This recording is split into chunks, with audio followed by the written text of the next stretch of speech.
Conference and in the Assembly Republican Conference. I want to thank my partner here in the state legislature, Assembly Republican leader Will Barkley, who you're going to hear from very shortly. And of course, I want to welcome, it is a distinct honor for me to welcome a New Yorker, our director and border czar, Tom Homan, who is here today at the New York State Capitol to talk about two pieces of legislation, specifically Lakin's Law, named for Laken Riley, and the Green Light Law. And you're going to hear from him, no doubt, on all the efforts that are happening under his leadership, under President Trump's leadership, to secure our border, both south and our northern border. Very important to a lot of New Yorkers here. Should be important to all New Yorkers. You're going to hear on his efforts to end sanctuary cities, or to certainly work to combat sanctuary cities, which are sanctuaries for criminals instead of being sanctuaries for people like Laken Riley, which we're going to hear about. But it's, again, great, distinct privilege to have Director Homan here. He's a New Yorker from Carthage, or I guess West Carthage. Technically, I don't want to get in trouble there. I know there's a difference. And one time I said Carthage, and somebody said West Carthage, and I said, okay, well, okay. But he's a New Yorker, just as President Trump is a New Yorker. And I think it's a reminder, when you see the work that Director Homan is doing, it is a reminder of the important role that New Yorkers are playing in this administration. And I just think that is tremendous for the state, and I think it shows you.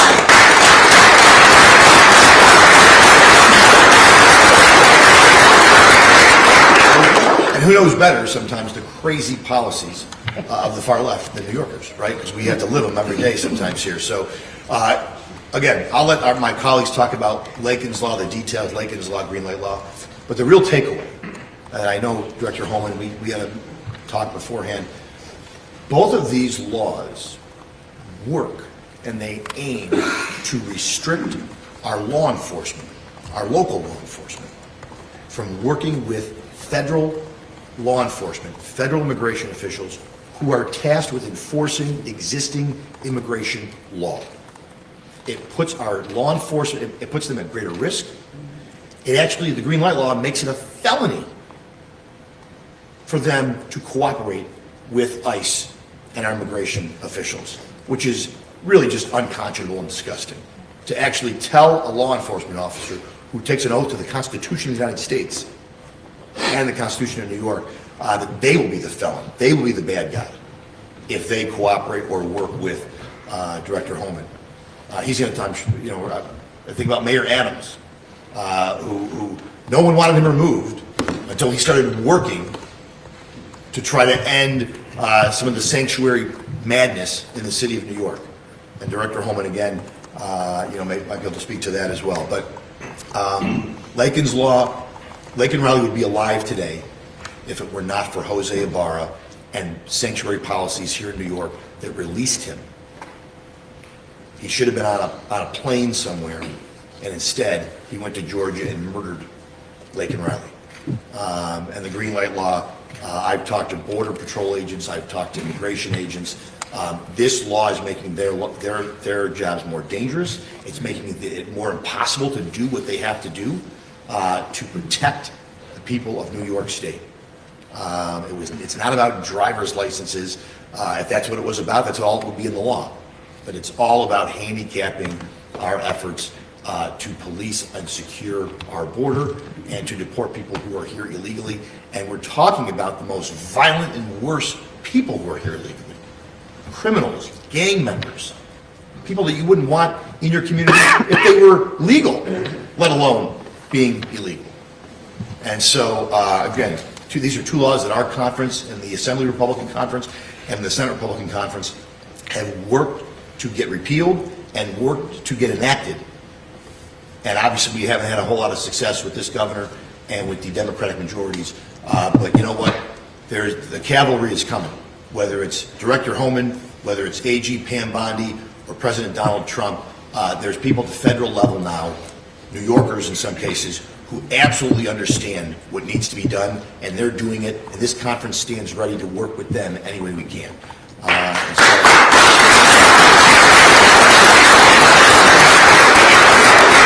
this time, I'm going to call up my partner in government, my partner in the legislative side of things, and someone who I know has been a stalwart on these two issues, as well as a host of others, and that is my good friend, Assembly Republican Leader Bill Barkley.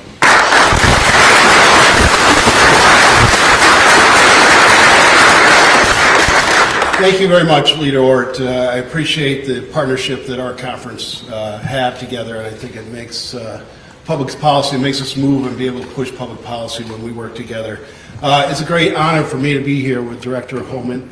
As Leader Ort mentioned, I like to take pride in this because I'm in Oswego County, which I think is kind of on the border of the North Country, but I consider myself North Country, and he's a fellow North Country person, so we're very proud of what he's doing for our country, and he's very happy to have him here today. You know, I look at this migrant issue sort of on two sides of the ledger. I look at one side, insanity, and one side, sane. And the fact that Biden administration opened the border, and I was writing this today, I was thinking, how many illegals came in during the Biden administration? I said first thousands. I'm wrong. It was millions. Millions of migrants flooded our country. So I'm so happy that we have President Trump and Director Homan now trying to bring sanity back to that policy. Here in New York, we have over 200,000 illegal migrants. It's cost all in about $12 billion. That's insanity. It's costing us the housing fees, 220 approximately illegal aliens. The sanity is starting to recognize now that we can't continue to do that. Now, Leader Ort talked about the two bills, and I know we're going to have some of our members speak about it. The Green Light Bill gave undocumented immigrants the ability to obtain a driver's license, but doesn't allow national law enforcement to access DMV records. That's insanity. That's insanity. And certainly the sanctuary policies that we've instituted on the state and in New York City that ultimately led to the tragic death of Lake and Riley. That's insanity. So we're going to bring some sanity back to this by introducing bills, and hopefully with all of us here and with the media giving us this coverage, we can get these bills moved. So thank you again. I thank my conference. I thank all of you for being here, but mostly very pleased to have the Director Homan here. And with that, I'm going to turn it over to Senator Lanza. And if everybody could please join me in wishing Senator Lanza a happy birthday.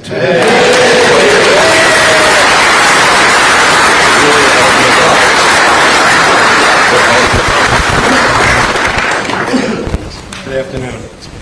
Thank you, Leader Ort, Leader Barkley. My name is Andrew Lanza, and it is my birthday. It's great to see you all, but it's even better to see Director Homan. Leader Ort said it's cliche, but the cavalry has arrived. Lake and Riley. A beautiful 22-year-old nursing student, someone at such a young age who had already dedicated her life to helping her neighbors, to making the world better.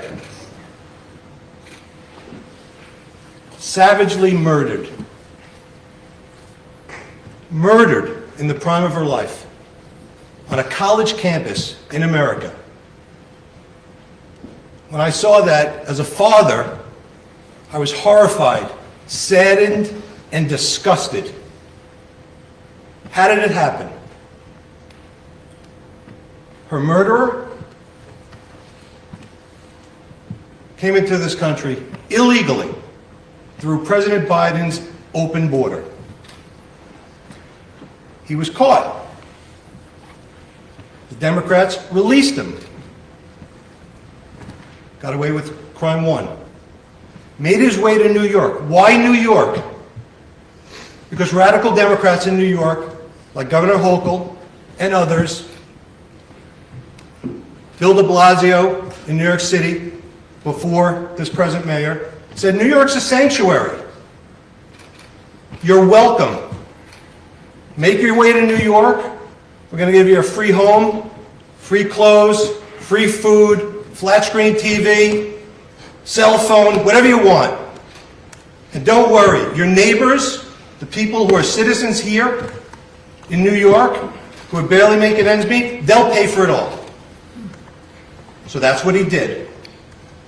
And then he was arrested for committing a crime in New York City an unwelcome guest, but a guest here in our country, commits another crime.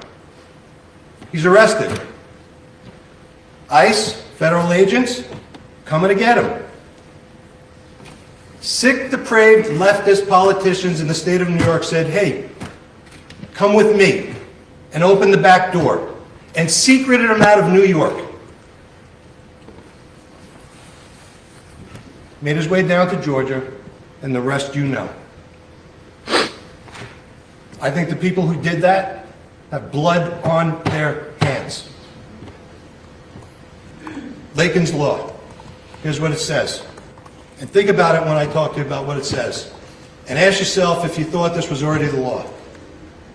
Lakin's Law says that if someone is here illegally in our country and is arrested in New York, law enforcement has to notify ICE. Makes sense.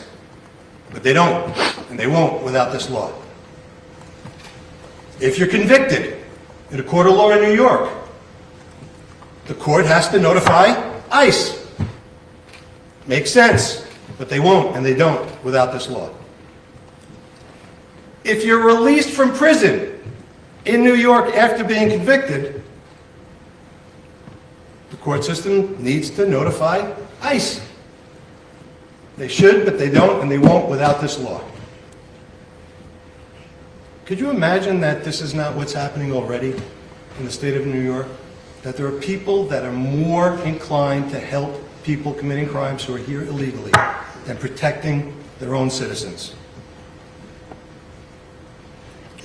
Director Homan, on Staten Island, there's a beautiful building on Father Capodanno Boulevard.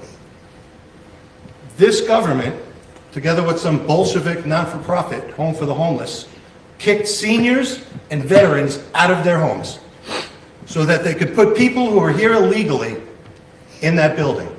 And again, everything paid by the taxpayers. Private security, room service. People across the street, citizens, working 2 jobs. They call it compassion, the leftist Democrats. It's not compassion, it's disgusting. It's insane. So what has their policy done? They call it sanctuary city. I call it a criminal hideout. Except you don't have to hide, because they'll protect you. 4 years, President Obama. I know we get numb to these numbers, but these are sons, daughters, brothers, sisters, mothers, fathers. 400,000 Americans lost their lives because of the fentanyl that came across that open border. 30,000 New Yorkers in those 4 years lost their lives. 30,000 of your neighbors died because of these compassionate, sanctuary city, open border policies of the left.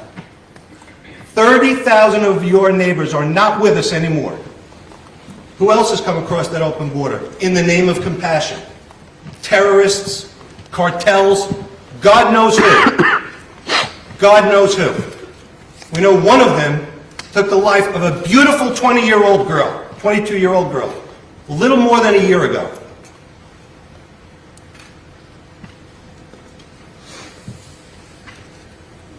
We need a change. This law will make sure that my daughters, your daughters, are safe from the animals like those who took her life.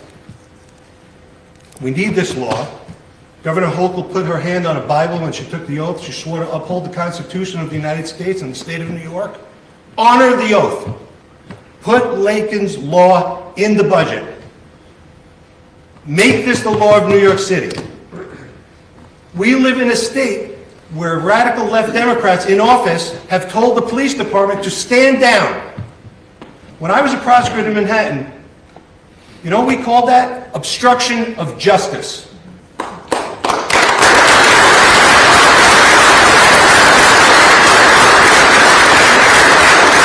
Willing to be this incompetent, so we know it's part of their plan, but if we keep the pressure on them, maybe they'll see the light. I think there's a certain poetry in the fact that while New York radical left elected officials were a big part of the problem in this country, 2 native New Yorkers President Donald Trump and Director Tom Homan are going and are fixing and are going to be the solution.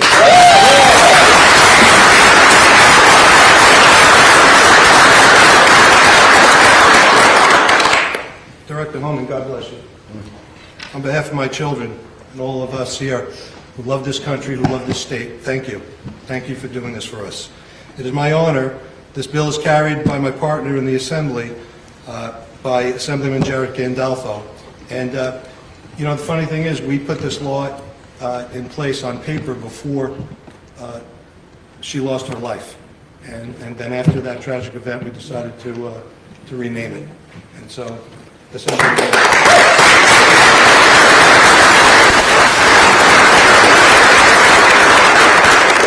First, it's an honor to stand here with all my colleagues in both the Assembly and the Senate, those of us here who are fighting for sanity in this state.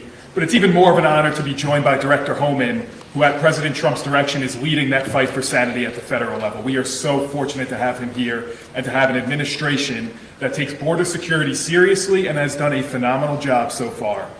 To date, the Trump administration has made great progress on border security, and Congress has passed and President Trump has signed the Laken-Riley Act at the federal level. And what that does is prioritizes criminal illegal immigrants for removal from this country.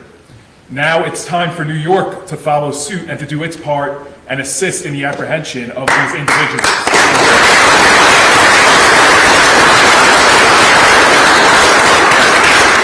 And what that means is putting an end to the sanctuary state policies that have funneled illegal immigrants to our state and have fueled the migrant crisis we are dealing with that has eroded public safety and has cost our state billions of dollars over the last couple of years. That's billions of dollars that could have been spent on programs for legal, law-abiding New Yorkers. Instead, it went to New York City to pay for the migrant crisis that was caused by the Democrat policies. It can't go on any longer. Now, Governor Hochul, she's had some tough rhetoric where she said, I think she would be the first one to call the federal government to remove criminal illegal immigrants, but Director Homan, I can't imagine your phone has been ringing off the hook from Kathy Hochul. So it is up to us here to do something, because as it stands now, all those sanctuary policies are still on the books. Executive Order 170 of 2017 established New York as a sanctuary state. This was put in place by our former governor, who's running for mayor now, but Kathy Hochul has had the authority to repeal that from day one. She didn't need the legislature, all she needs is her pen. And that's an issue. She can do that today, she can do it tomorrow, but she hasn't and she won't. Now, what Laken's Law does, as Senator Lanza mentioned, it aims to address some of these sanctuary policies, most importantly, reporting arrests of illegal immigrants to ICE, notifying ICE when they are released from incarceration. It does a couple other things. Number two, it would repeal the Protect Our Courts Act that was passed a few years ago, which prohibits ICE agents from being able to make arrests at courthouses, to and from courthouses. Again, that is a policy specifically put in place to shield criminal illegal immigrants. It's nonsense. The other point of it is it would restore a maximum penalty of 365 days for Class A and unclassified misdemeanors, which a couple of years ago, Assembly Democrats and Senate Democrats, signed by Governor Cuomo, reduced the penalty by 1 day to make it 364 days to prevent illegal immigrants who are committing these crimes from being flagged for deportation by the federal government. And now some of these are pretty serious crimes. A Class A misdemeanor in New York is sexual misconduct, resisting arrest, assault in the third degree. Why on earth are we protecting those kinds of people from the federal government? Those people should be the first on the list to be sent back home and be no longer enabled to endanger New Yorkers. And again, I am so happy we have Director Homan here, who's going to talk about this a little more, and the importance of some cooperation between our state and ICE. We have to put an end to these sanctuary policies. It can't go on any longer. It is out of step with what everyday New Yorkers want to see from their state government. We have to get rid of those sanctuary laws, including the Green Light Law, which my colleague from the Senate, Senator Dan Steck, is going to talk a little bit more about right now. So, Senator.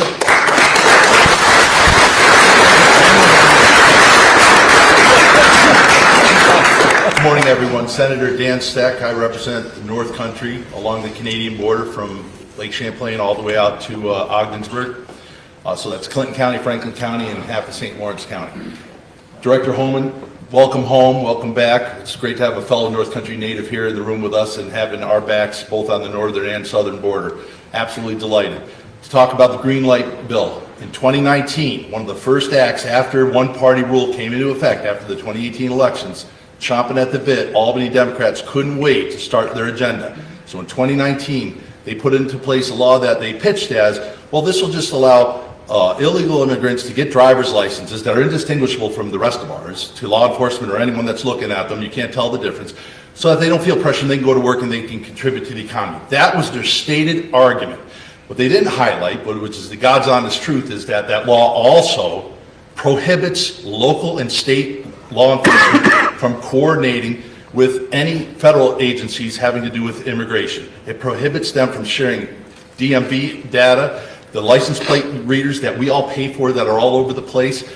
Our police can see them, but they can't share that information with the law enforcement. Now again, I represent a border community, and I can tell you that people along the northern border are terrified. I have been on the northern border many times with all my sheriffs and with Border Patrol. Last year, more illegal crossings on the Canadian border occurred in the Swanton sector, which runs from New Hampshire to Watertown, than the rest of the Canadian border combined.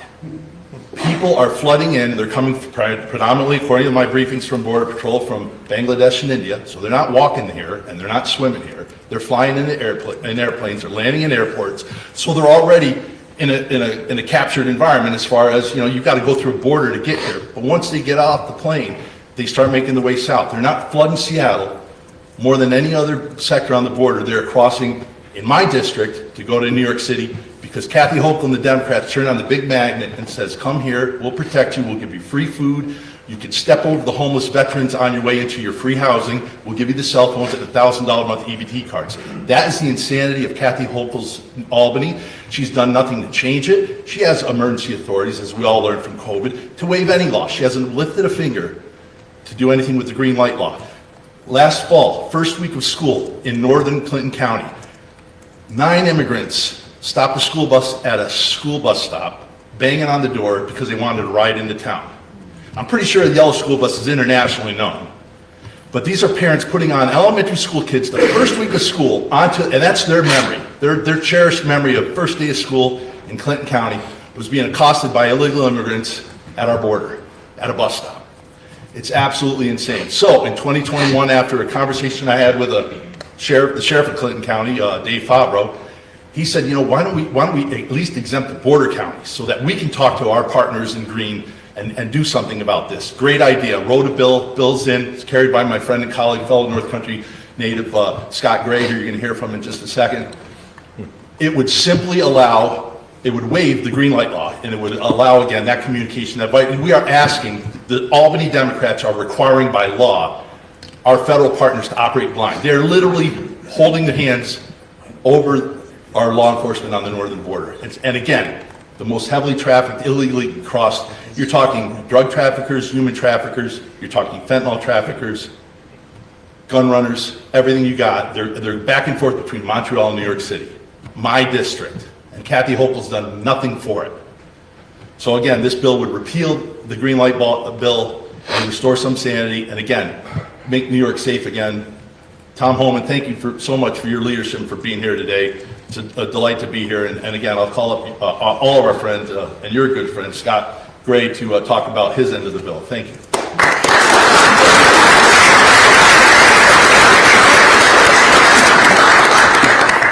Thank you, Senator. It's a pleasure to be with you today. So I'm just going to dial it back a little bit, because I just want to point out, some of the gifts that keep on giving in New York State. And, we have one-party rule, and we have a lot of self-destructive policies with one-party rule. But they're gifted. You have to give them that much because they campaign on fixing their problems. So let me give you a couple of different examples. Affordability, you're hearing that word every other day here, probably every day here.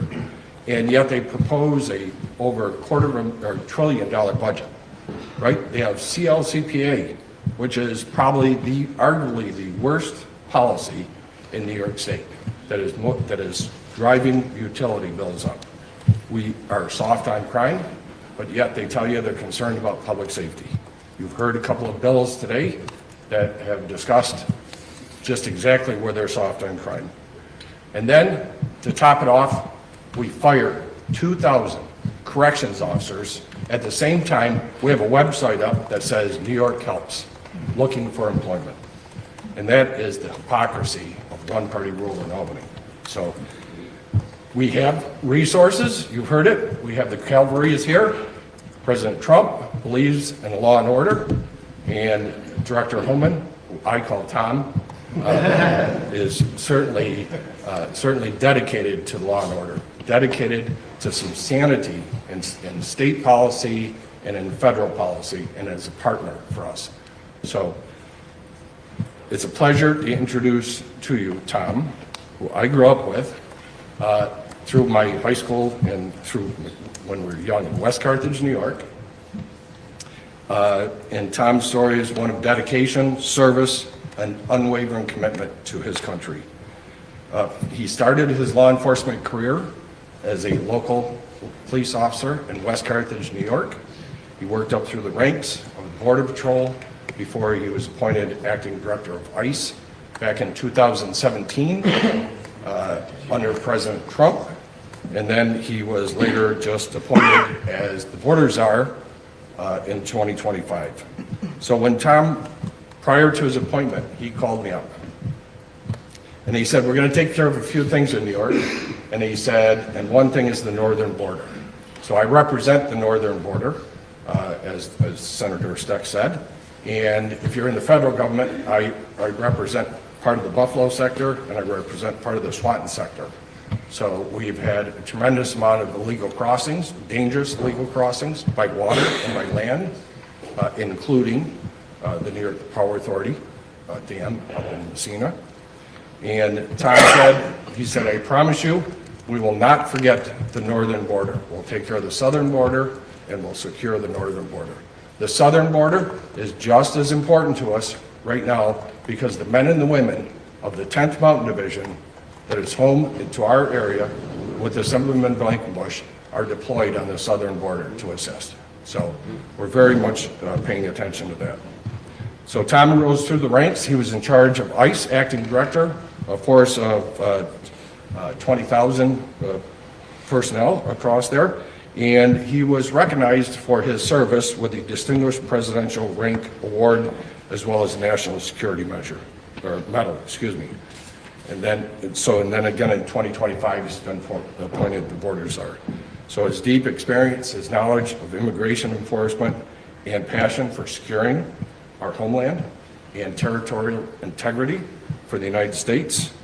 And he's the right man for the job at the right time when we need him. Tom has worked under 6 presidents.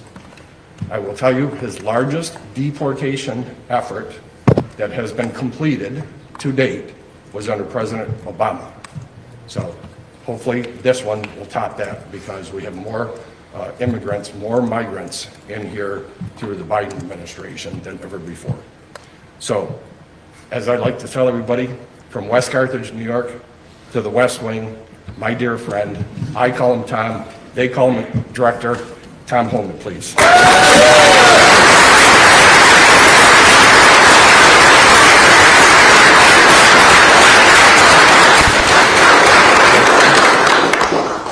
Well, before I start, to New York State Correction Guards, I'm with you.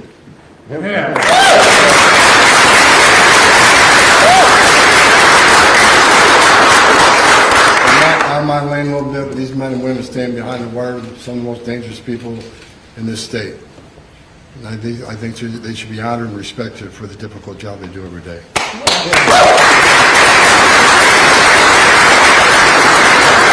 So, today is my birthday.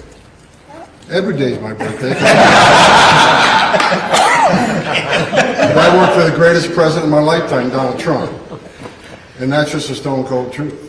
I've worked for 6 presidents, starting around the Reagan. Every president I've worked for took steps to secure the border. Even President Clinton and Obama took steps to secure the border because they understood you can't have national security. You can't have strong national security without border security. No one understood that better than President Trump's first term. His success on the border is unprecedented. Unprecedented. Now, he just came back in office. And I came back out of retirement for the second time and served as president because I respect him so greatly. He did in 3 weeks what Joe Biden couldn't do in 4 years. Border numbers right now down 96%. 96% border numbers are down. He was at over 90% in 3 weeks.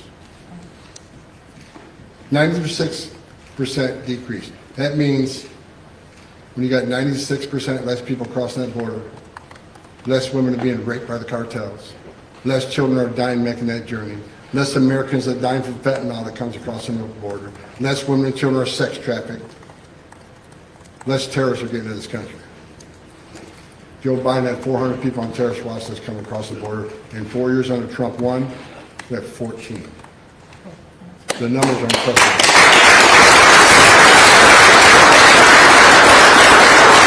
Before I get to the green light, well, let me set the facts straight. I'm reading a lot of stuff in newspapers that simply isn't true. President Trump promised the biggest deportation operation in the history of this nation. That's the right thing to do. It has to be done, and explain why. We had millions of people come to our border, make claim to asylum, demand the right to due process, the right to see a judge, and they were provided that. But due process doesn't mean anything if the final decision of the courts aren't carried out.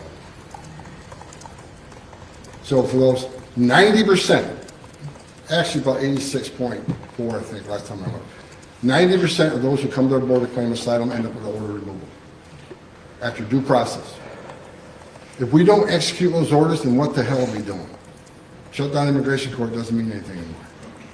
Take the border patrol off the border, there's no consequences. No, when you have a mass migration such as this, where 9 out of 10 will get order removal, they have to be removed. Because if you don't, you send a message to the whole world, you can enter our country illegally, which is a crime,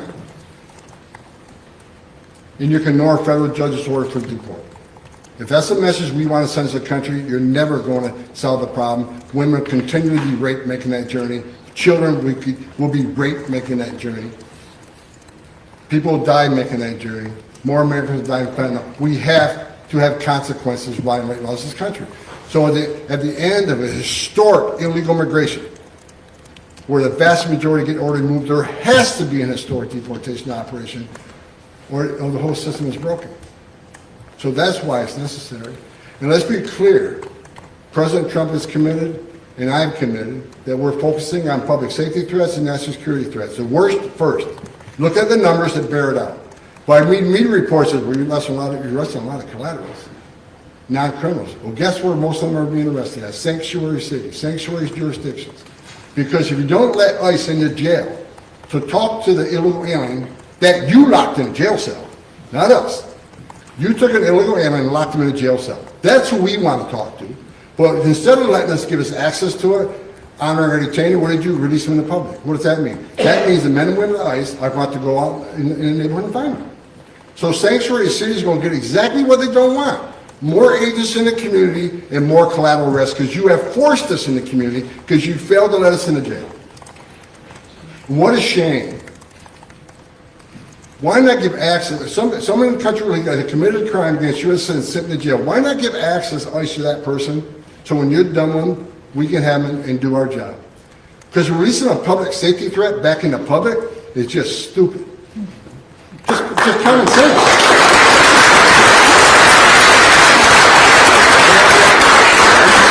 I always see this language, sanctuary cities, well, we're a welcoming community because we want illegal aliens to feel safe coming to law enforcement to report crimes as victims and witnesses of crime, and without the fear that we're working with us. That is a bunch of crap. Victims and witnesses of crime don't want the bad guy back out there either. Yeah.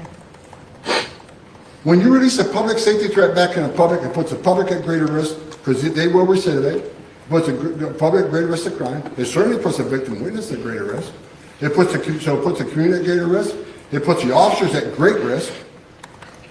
It puts the alien at great risk. Because anything can happen on street arrest. That's just stone cold fact. So let us into jails. In my day, when I was an agent, a long time ago, I never heard of sanctuary jurisdictions. Law enforcement worked with law enforcement. New York State's my home. I was born here. I was raised here. I went to college here. great city of Utica. I have a summer home here now. My life's dream is to retire in this state. But I can tell you right now, this is the state I grew up in. It's sad. Law enforcement don't have the respect they should have. This is the finest 1% this country has, to include corrections officers.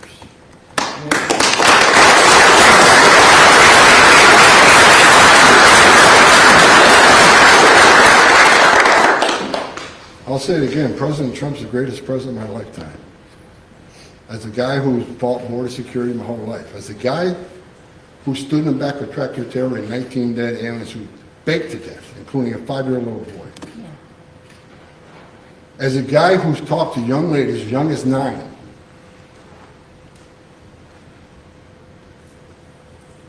who were brutally raped numerous times by members of the cartel for simply crossing the border as part of payment. As a guy who ran Operation Ice Storm in Phoenix, Arizona, where criminal cartels were killing aliens because they couldn't afford the smuggling fee, so they called their relatives up, tell them you pay twice as much or we'll kill them. And they did. Relatives being called up, listen to their relative being tortured because they couldn't pay smuggling fees. Now we got a president who wants to secure the border and save lives. Secure borders save lives. Like I just said, when you got the numbers down 96%, how many lives are being saved? When 96% less people are coming, how many women aren't being raped? Now under Joe Biden, they say, well, President Trump's policy is inhumane. Homan, you're a racist. Trump, you're a racist. Your policies are inhumane. Oh, really? How many lives are being saved right now today because of that border security? Under Joe Biden, a record number of Americans dead from fentanyl coming across that border. A 600% increase in sex trafficking of young women and children. A record number of Americans dying from fentanyl coming across the open border. Don't tell me about humanity. I've seen the worst of the worst. And everybody always says, why do you get so emotional? Why do you get angry? I get pissed off that anybody wants to purposely open this border up and put lives at risk. Open borders has killed a record number of Americans, killed a record number of aliens, and that's just a stone cold fact. Look at the data, it's there for you to see. President Trump's saving lives every day. President Trump committed to concentrate on the worst of the worst and driving down illegal alien crime. That's exactly what we're doing. I looked at the numbers this morning. We're about 35,000 interior arrests, somewhere in that neighborhood. Vast majority being criminals. There are non-criminals, but again, sanctuary cities is to blame for most of that stuff. So we're keeping our promise. I want to be clear. If you're in the country legally, you're not off the table. I mean, that's clear from day one. It's not okay to be in this country legally. It's a violation of law. And for members of Congress saying it's not it's not a crime, that's for the country, wrong. As a member of Congress, you should know what the law says. It's ridiculous. Now we got Congress people out there saying they're educating illegal aliens to the Constitution and rights. Okay, you can claim that. We all know what's going on. You're teaching people how to evade law enforcement, which means we're arresting less child predators. We're arresting less of people convicted of sex crimes and serious assault crimes because they're educated. Fine. You're not going to stop us. New York State, you've got to change the sanctuary status. If you don't, get out of the way because we're going to do our job. I like to work with law enforcement. I think cops should work with cops. I thought we learned after 9/11. It should be no still place where we work with cops. Now let's talk about the green light law. Let's talk about your governor. Your governor who's staying on national TV after NYPD were assaulted by illegal alien gang members. You had a woman burned alive by illegal alien subway. Your governor stands on national TV. Well, I think criminal aliens should be deported. What's one of the first things she do? She goes down to New York City and tries to fire the mayor who wants to help me find public safety threats. Let me give a shout out Mayor Adams. Like him or love him. I called him up for 2 years by not doing enough. As a career cop, he wasn't doing enough. But when I sat down with him back in November, he came to the table. He wanted to help on significant public safety threats. He don't want to be an immigration officer. I don't want to be an immigration officer.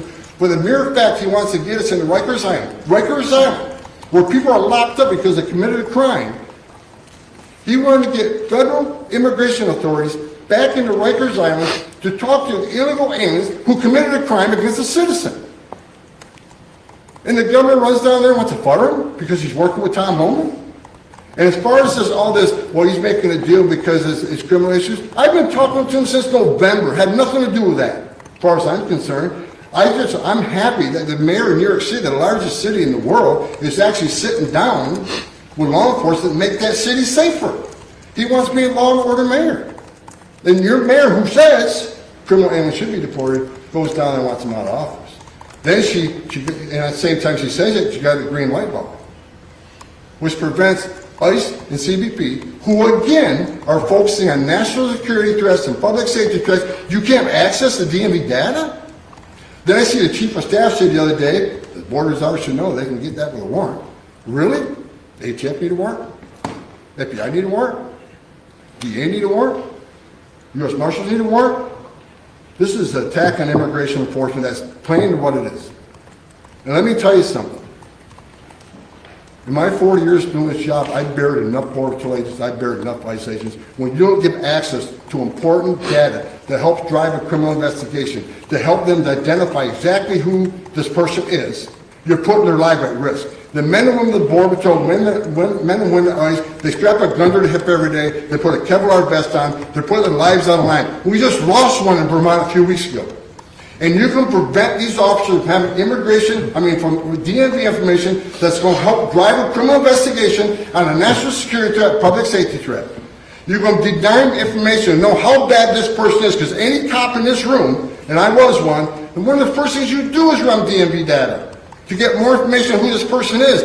And considering you're working on national security threats and public safety threats, you're going to lock them out of that data? You can require a warrant for them or no other federal law enforcement agency? Ridiculous. So she's talking about both sides of the aisle. Oh, I want criminal aliens deported, but she puts all the roadblocks, so it's not happening. You have illegal alien crime murders happening in the state. I think you had some in Buffalo, you had some in Syracuse. Never heard of that in my day when I grew up here. We're a nation of laws. No one should be pushing back on removing public safety threats from the communities.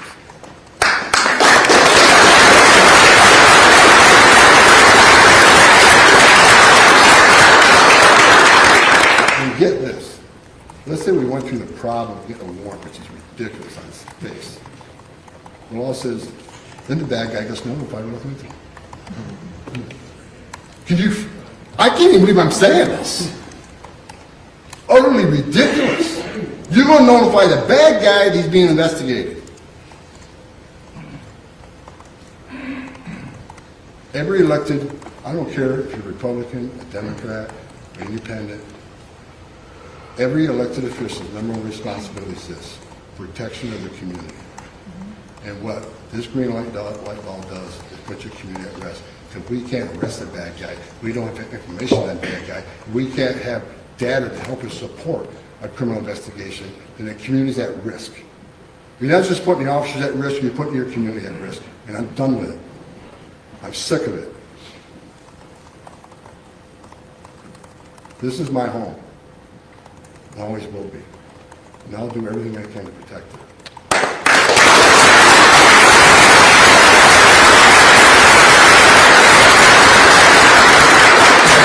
I tell people like I grew up on the northern border.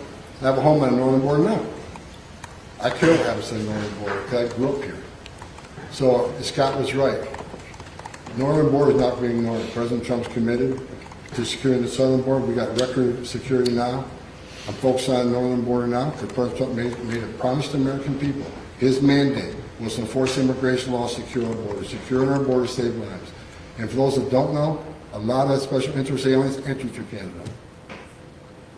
The likelihood of a terrorist coming across the northern border is very likely.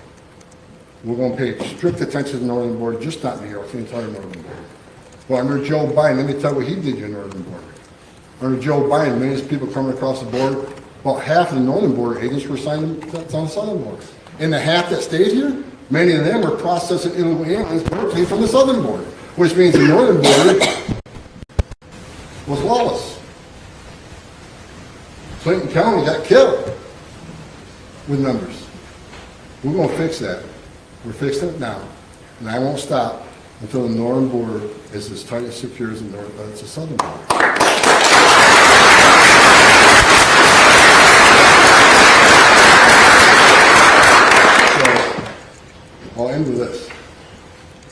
love my job because we're saving lives. And I work for a president that wants to save lives. I work for a president committed to make this country safe again. And that's exactly what we're doing. You want to hate on me? Hate on me. I eat it up. Because I know what I'm doing. And if anybody in the media or anybody that doesn't support this president, his mission, wear my shoes for 35 years and see the tragedies I've seen. I'm sick of it. Lakin Riley, God bless her. Listen to 17 minutes of that young lady. 17 minutes fighting for her life. She didn't want to die. That young girl fought for her life. Can you imagine? And why don't you she just didn't die. I want you to think about something. Put your daughter in her shoes, or your sister, or your mother. Think how terrified her last minutes of life were like while she's suffering, fighting just to survive. Lakin Riley is one out of many. I've met hundreds of angels and dads who buried their children. Now, I always hear all the time, family separation, Homan's the godfather, saying separation. Let me be clear. Zero tolerance is about saving lives. When we figure we start prosecuting people who violate the law and putting the children in harm's way, maybe they stop coming. And they did. The numbers went down. It's unfortunate families got separated. But it happens to American families every day. It's going to happen in Albany today that an American family will be separated by law enforcement because the child can't go to jail with a parent. We want to talk about family separation? 500,000 children on Joe Biden were trafficked into this country. They can't find 300,000 of them. That's a separation. But you know what President Trump's committed? We're going to find them, and we're going to save them, because many of these children are in forced labor, many of these children are in forced sex slavery. We're going to save them. This administration. We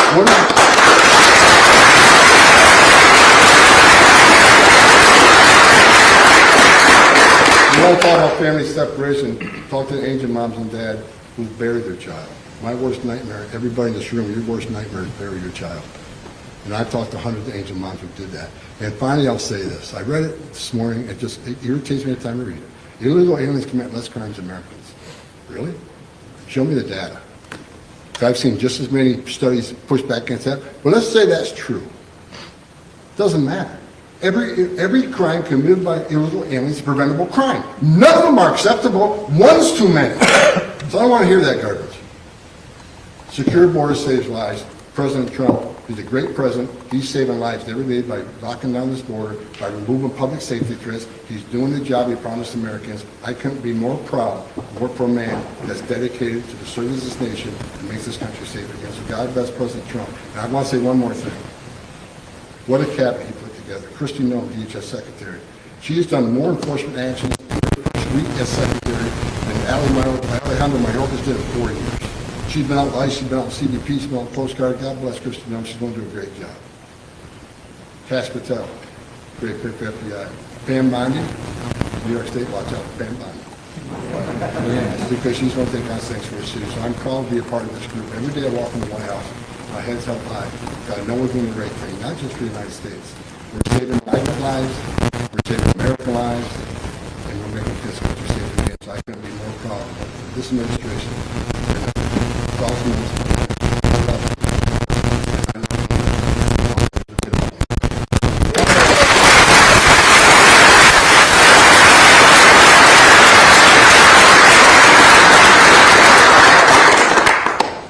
Good? Mr. Homan? All right, questions? New York 1, Bernadette. Hi, Mr. Homan, Bernadette from New York 1. Question about the pro-Palestinian protester who was arrested. President Trump said that he was distributing pro-Hamas flyers and that he wanted them out of the country. What more can you tell us about any violation of his visa? What crime did he commit? And another follow-up with Mayor Adams, you said that you were going to be... This action is going to directly contradict the United States foreign policy. That's a Secretary of State. That's a charge on the Secretary of State. We consider him a national security threat. When you're on campus and they say, and I hear freedom of speech, freedom of speech, freedom of speech. Can you stay at a movie theater and yell fire? Can you slander somebody verbally? Free speech has limitations, but when you go to a college campus, you incite protesting and locking down and taking over buildings and damaging property and handing out leaflets for Hamas, who is a terrorist organization, Coming to this country either on a visa or becoming a resident alien is a great privilege, but there are rules associated with that. You might have been able to get away with that stuff on the last administration, but you won't under this administration. So he's a. New York Post one. Just, Go ahead, Brian. can I just do a follow-up quickly? With Mayor Adams, you said that you'd be watching him and making sure that he would comply with whatever it is that you discussed. Are you getting a progress report from City Hall? Do you think he's doing a good job in following up with you? We're in discussions right now. How do you like what he's been doing since you met? What have you He's seen? made What's great meaningful? commitments. We're already working on some things. I can't share it all with you right now because until we get a signed agreement, I don't want to comment on that. I'm not going to give anybody credit until I get something on paper. But we're meeting again this week. New York Post one. Sir, you mentioned the green light law, the executive order in place that governs a lot of the state's sanctuary policies. Both of those things were put into place by former Governor Cuomo, of course, running for New York City mayor. Does the former governor have any place in New York politics, in your opinion, given these things? If he supports sanctuary laws, no. I don't think so. Every elected, let me make it clear, every elected official should want to do everything they can legally to make sure public safety threats are removed from the community. If he doesn't support that, I don't support him. I mean, it's just, there's no excuse for someone being the country leader to commit a crime and not being handed over to ICE. I don't understand it. It's just, they're here in violation of law. That's not okay, first of all. And a lot of people are looking at it, they're just not criminals. Let's get back to members of Congress educating people. They're educating people who enter country legal, which is a crime, got convicted of a serious offense, and were ordered removed by a federal judge after due process. Who doesn't think they should be removed, for God's sakes? We're a system of laws, we need to follow the law. Buffalo News, Rob Gavin. Hi, I just want to ask, a few months ago, there was some talk that there could be a situation where your department would be looking to keep cars with New York license plates from re-entering the country, at the border, if there was not compliance with sharing information. Is that something that's under consideration? No, I made that comment comparing what I just said. How would she feel if we did that? Just made a decision that hurt New Yorkers. How would she feel? It's just, so that was what I brought up. She can do this hurt law enforcement, which I think hurts New Yorkers and makes the state less safe. How would she feel if we just locked out NCIC from all the New York State law enforcement? That depends on the NCIC. Why would we lock that up? Well, I was making this comparison. She makes the decision and puts the state at great public safety risk and puts her officer at great risk. What if I did the same thing, or this administration did the same thing? You know what? We won't, because we want to protect New Yorkers. To follow up, what is the border situation now at Buffalo compared to the Swansea? The numbers are down about 68%. Jason Not Politico. 96%. We still got to get there, but like I said, we had to put the resources where the fires were. The biggest fires are down south. We're 96% down. Northern border is about 68%, depending on what section you looked at. We got more work to do, but a hell of a lot more than we're in the last administration. Jason Politico, New York. Mr. Homan, since you're not going to, consider barring these New York drivers from re-entering the U.S., I know there's a lawsuit against Oakville and the state, but what else? First of all, I didn't say we're not going to bar them. It says it's not under consideration this time, as far as I know. Got it. And what other measures are you planning to implement to get Oakville to follow federal immigration policy? Are there other things you might be expecting? We're going to do our job despite this administration. We're going to go arrest public safety threats. We're going to go arrest national security threats. We'll double the man force here if we have to. Because rather than one officer arresting a bad guy in jail, one officer arresting one bad guy, now I got to send the whole team because of officer safety concerns, community safety concerns to go look for this guy. Very inefficient, especially looking for people who don't want to be found. Which means what? It means we send more officers in New York to get the job done. Alex Gall, Watertown Times. Hi, Mr. Homan. Thanks for doing this. I wanted to ask, when it comes to fentanyl crossing the border, we've seen a relatively small amount coming in from Canada. At the same time, the president is talking about using tariffs against the Canadians to get concessions from them on border security and on reducing fentanyl coming into the country. What are you doing specific to drug enforcement along the border, and what would you like to see considering how low the numbers are already? Well, it's just not about fentanyl, too. It's about immigration. There's other things to consider. I'm working with members of Canada. I've met with them twice. I'm meeting with them again next week. We're working on it. Mexico, Canada's going to come to the table and do some things. The president doesn't think they're doing enough. And I think the president has proven over and over again His negotiation skills are unmatched. I think he's going to get exactly what he wants. We'll have the most secure northern border in the history of this nation because of President Trump's negotiation with the country of Mexico. Mark Ronich. Thanks for coming to Albany. I wanted to ask you about since you're from West Hartford, you know about the Navajo Indian Reservation. That seems to be a hole because they're a sovereign nation where the illegal immigrants are coming through the Navajo Reservation. What can we do to plug that hole? That's one of the subjects we talked about, Canada. That's one of the subjects I mentioned and talked to Canada about. We're putting together a plan to deal with that. I don't want to give. What's your thoughts on It's law enforcement sensitive. I don't want to tell you exactly what we're talking about. Canada, we specifically talked about the reservation and danger it imposes. So we're working on a plan for that now. I can't share a lot with you kids. I don't want to shorthand, but it's got my attention. Again, I grew up here. I know what happens there. And Canada also realizes it's an issue. So we're working on a plan to deal with it. Kate Lisa, Spectrum. I'm just curious if you contacted Governor Hochul's office and tried to get a meeting with her and if there was a response. No, she's got my phone number. She can call me. New York Times. Mr. Homan, do you expect, or are ICE removal operations right now off limits in shelters across the state, or do you expect that to change over time? And also, what do you, I mean, you've sort of spoken to this a little bit, but what do you make of, the city's policy of requiring a judicial warrant for ICE to go into certain locations? Is that obstructive? No, it is. It's terrible policy. And as far as the sense of location policy, we had our own sense of location policy, and we did away with it. I'm glad you brought that up because, people are saying, "Oh, ICE is going to raid schools. ICE is going to raid churches." It's just such crap.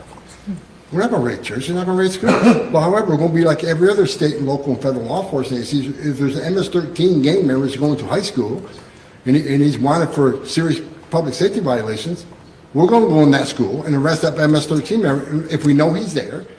He's there right now. He's a public safety threat. We have a warrant. Let's go get him. We know where he's at so he doesn't get away. So it's not about raiding schools. It's not about raiding churches, but less pushing it, trying. We want to. No one instills fear in the immigrant community. Is the left, the Democrats. They instill fear. ICE is going to raid schools. And we got kids not going to school because they think their school's going to be raided. But what about shelters? What about the shelters, particularly in the city? Is that an area you guys are staying away from right now, or do you expect to go into those at some point? We're going to enforce the law no matter where it is. Gotham. Next question. Mr. Homan, thanks for doing this. Specifically, if Lakin's Law doesn't pass, if this lawsuit against the green light law goes nowhere, what are the different kinds of things you would consider doing? What are the other steps of courses of action you can do? And specifically with that pro-Palestinian student from Columbia, on his arrest papers, what exactly does it say in terms of the charge? I'm familiar with that charge. I can just tell you what my discussions have been with it, is that it's a direct violation of our foreign policy objectives. When you hand out leaflets, incite violence on the college campus, that's illegal. Being in this country with a visa or a resident alien card is a privilege, and you got to follow certain rules. Resident aliens get removed all the time when they commit certain crimes. So he's no different. And he's not going to be the only one. And your first question is about, look, Pam Boney's already filed a lawsuit. If she has to keep filing lawsuits, that's what we're going to do. I'm hoping the voters of New York State see what we're doing. And I'm not asking anybody to vote either way. I can't do that. But I'm saying that I think the voters, look at exactly what ICE is doing, who we're arresting. I think President Trump has a lot of support for what he's doing. The majority of Americans believe in removing criminal threats. And I think New York feels the same way. I don't know if your elected politicians do. I know the ones behind me do. But I'm hoping more and more we educate the American people exactly what we're doing, exactly who we're arresting. I think there's going to be pressure put on New York to do their common sense thing to protect the communities of the state.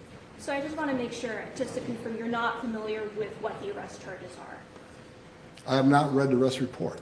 I've been traveling, but I'm aware of the arrest. I'm aware of why he was arrested, and it's justified what happened to him. CBS, Tom Eshwin. Mr. Homan, you go down the street here in Albany, they're down dozens of police officers. Do you think local law enforcement has the resources to both cooperate with ICE and also conduct public safety for Americans that are committing crime? Yes. Why? because they want public safety threats out of their community too, and they're willing to work with feds to make that happen. Every time I go to New York City, I don't think I've ever seen an NYPD officer, and they come shake my hand and thank me what we're doing. They want to help. These officers, they don't get paid a lot of money, but they want to protect their community, and they know someone's here illegally, and they can help not only remove them from community, remove them from the country, make the community safer, they're all in.